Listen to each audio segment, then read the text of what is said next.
sleuthing can ruin people's lives. Luckily, I have a thick skin. I can handle whatever internet trolls throw at me.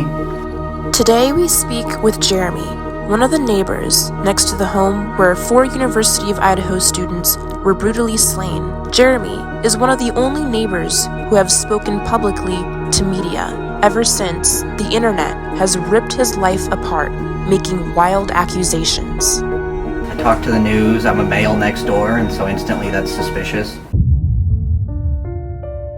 I mean, I wish I would have been able to say on there that sleuthing can ruin people's lives. Luckily, I have a thick skin. I can handle whatever internet trolls throw at me, but other people can't.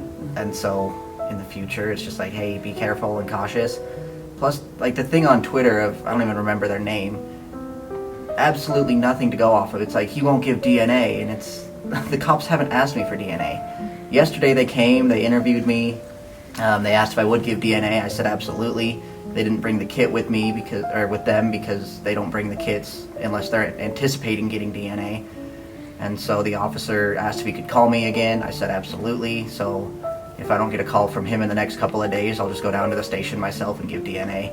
But just starting these rumors of he won't give DNA when I was never asked. Most people aren't going to willingly give up DNA for something. That's not happening on a frequent basis. You're not the only male that lives around here. I mean, I see that this is like an apartment complex that has 3 different layers or levels, and we got houses over here. We got another like quadruplex over here. So you're not the only guy in this area either, right? I mean, and you're not the only guy that's ever hunted in this area that lives in these apartments and stuff. Yeah, I'm just the only one that had an interview go viral, and so that's why people are coming after me specifically.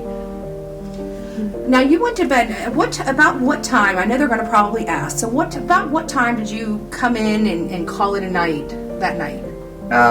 I was in my house pretty much all day. I don't really do a whole lot unless my friends invite me out. All right. So I was just already in my house. Just chilling.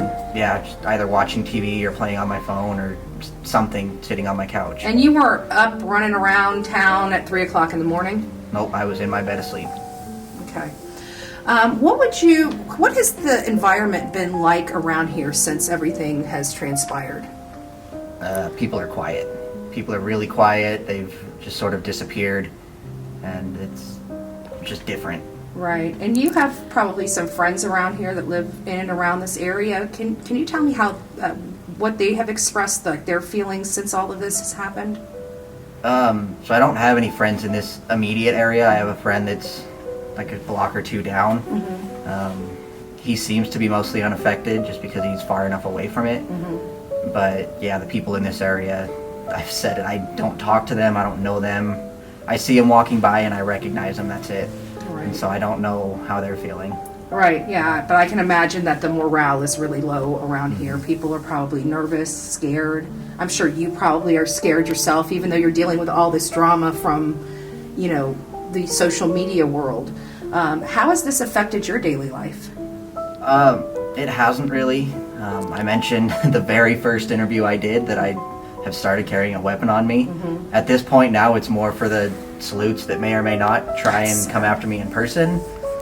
More than the killer, but that's pretty much the only thing that's changed is I went from not carrying up here in Mascow to having a weapon on me again. Yeah, I'm looking at you, and you seem like a really docile guy. You seem very friendly, very approachable, and I just, to be honest with you, when we heard that you were getting this kind of attention from social media that was really, really negative, we really wanted to come out here and help you. I mean, we personally have looked into you ourselves. I mean, there's nothing there. There's nothing to look at. You're just a kid trying to go to school. I should call you a kid because I'm a little older, so I apologize. But you're just somebody trying to go to school. Yeah. So, how does the whole social media, you said you had thick skin, but I know in the back of your mind it really has to be bothering you just a little bit because these people just don't know you. And they're saying some wild accusations with absolutely not a scintilla of evidence or fact. And you yourself just said, if they come to you and ask you for DNA, you're happy to provide it. Mm-hmm. I was willing to give it yesterday, but the cops didn't bring the kit because they weren't anticipating getting my DNA. Right, and so far, like, if they really thought you had something to do with it. I would imagine, has your apartment been raided? Has it been searched or anything like that? Mm-mm. If it was, they didn't move anything because it looked the same when I got back after Thanksgiving break as when I left it. Right. So, again, what would you like the audience to know about you and this? For example, you were just really trying to help. Like you were trying to tell your side, because I mean, this house is really close to a lot of these buildings, and for nobody to hear something, I guess it sparks a lot of people's emotions, and of course, their conspiracy theories. How could nobody hear? Mm-hmm. But this happened at 3:00 in the morning. A knife was used, and you were in bed. Mm-hmm. And the roommates downstairs didn't hear it either. I don't know how they expect people from through the house, through another wall, and plus, 30, 40 feet? Yeah. If the roommates didn't hear it, I don't know how anyone else would hear it. So I don't know why people are saying, well, how didn't you hear anything? Because there was nothing to hear. Right.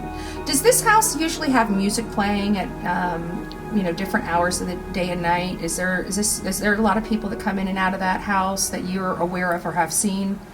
I mean, typically, as I said, though, the music was usually pretty self-contained. Okay. They would open a window when it was during the warmer months, just so that it didn't get hot in there, and you could hear music as you're walking by. Yeah. But if you were inside your apartment, you couldn't hear anything. Yeah. Gotcha. Do you think it was someone that knew them, or maybe a random person, and you don't even have to say what you believe, but do you have an opinion on who did this? I mean, based on pure speculation, I think it was probably a college-aged male. Probably knew them because they knew enough to get in and out of the house undetected, so I'm assuming they had been there. Whether they were friends with them or just had known them from various gatherings and parties or classes, I don't know. Again, we don't know anything. This is all just my personal speculation. But I would assume that it was probably someone that either knew them or was familiar with them at least. Do you feel safe here? Usually, yeah. How about after this event?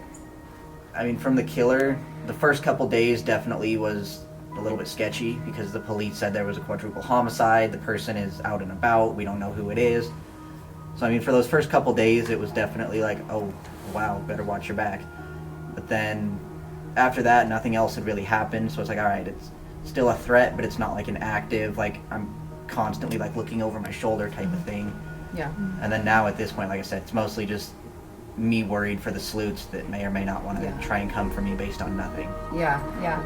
And I think we have people that we work with, so we'll make sure that they, know of this as well, so they can start advocating for you and, leaving you alone. Because to be honest with you, you were just trying to help. You're just here. Moving forward, are you planning on staying in the immediate area moving forward? I mean, until I graduate, yeah. Graduate. And then after that, it just depends on where I get a job. Oh, and you said something that sparked something in my brain. You said that they had to have probably, and I agree with what you said, your speculation. It's just your conjecture and your opinion. But I also mimic some of your opinion on that. But wouldn't the person, the assailant here, also have to know the community's comings and goings as well? Because this is pretty close proximity to that house. They would, if somebody was committing something like that, you would think that they would have to know that this place quiets down at XYZ time, and usually people are in bed. I mean, I'm sure they did know. Yeah. It wouldn't be hard to just sit out and watch for a couple of days. But it was also pitch black. The light that's up on the front of this building, it didn't used to work up until shortly after this happened. Then they went and fixed it. So this area was just totally pitch black other than maybe the porch lights being So it on. really didn't matter. They could have just came and gone even if they weren't familiar with this area. That's interesting. How long has that light been out? I'm pretty sure since I've moved here in 2020. It might have worked for a short while when I first moved here, but it's been out for a really long time. Gotcha. Giving the opinion that this is, really bad, which it is, but that this person's a serial killer. Do you feel that law enforcement is being as transparent with you guys, the school, as possible?